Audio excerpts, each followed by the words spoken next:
श्रीपाद कृष्ण कोल्हटकर महाविद्यालयात स्नेह युवा संमेलन सुरू। संत गाडगे महाराज विद्यापीठ अमरावतीच्या परवानगीनुसार श्रीपाद कृष्ण कोल्हटकर महाविद्यालय जळगाव दामोद जिल्हा बुलढाणा येथे आयोजित महाविद्यालयीन विद्यार्थ्यांचे स्नेह संमेलन आज दिनांक 23 जानेवारी पासून सुरू झाले। मागील काही वर्षापासून हुल्लडबाजी करण्याच्या पराक्रमाने विद्यार्थ्यांच्या सुप्त गुणांना दाबले गेले होते। मात्र शेवटी विद्यापीठाकडून हिरवी झेंडी मिळाली आणि स्नेह संमेलनाला सुरुवात झाली। कमी वेळात आज पहिल्या दिवशी कनिष्ठ महाविद्यालयातील विद्यार्थ्यांनी आपल्या कलेला उत्कृष्ट सादर केले।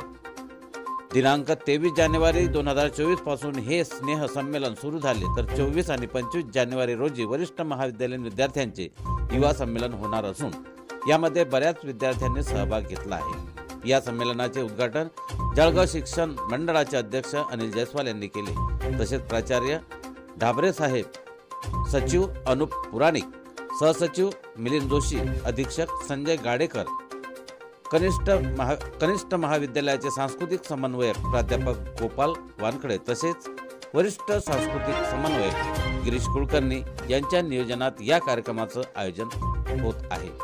उत्कृष्ट संचालन प्राध्यापक सायकेडे सर करीत असून सर्व प्राध्यापक व कर्मचारी वृंद या नियोजनात प्रकर्षाने लक्ष ठेवून आहेत। Bureau report IB7 news Jalgaon Buldhana.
त्यांना मी नम्र विनंती करते, माझ्या भाषणाचे आजची युवा पिढी आणि मोबाईल, मी आज तुम्हाला थोडक्यात माहिती सांगणार आहे, तर तुम्ही शांततेने ऐका अशी माझी विनंती. मोबाईल म्हणजे हा माहितीचा साठा. मोबाईलमुळे आपण काही बघू शकत नाही.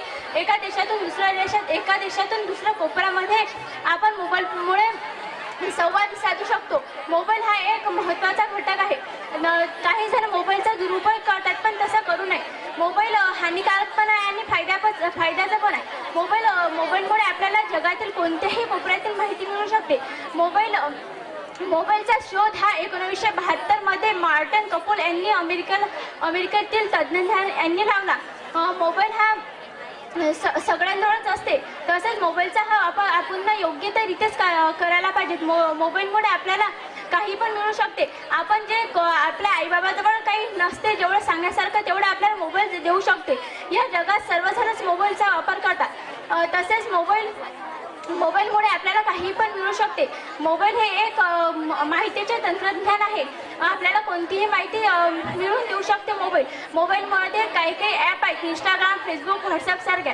ह्या पण ॲप चांगल्या आहेत, पण आपण त्याचा चांगलाच वापर केला पाहिजे. गैरवापर केल्याने त्या आपल्याला हानिकारकच आहेत. तसेच आपल्याला या मगाशी झालेल्या त्या नाट्यामधून आपल्याला काहीतरी मिळालंच. जास्त त्याचा वापर केल्यामुळे आपल्या जीवावर खूप संकट येतात. तसेच त्याचा योग्यरित्याच आपण वापर केला पाहिजे. मोबाईल हा खूप महत्त्वाचा आहे. तसेच एवढं बोलून माझे 2 शब्द संपते देईल.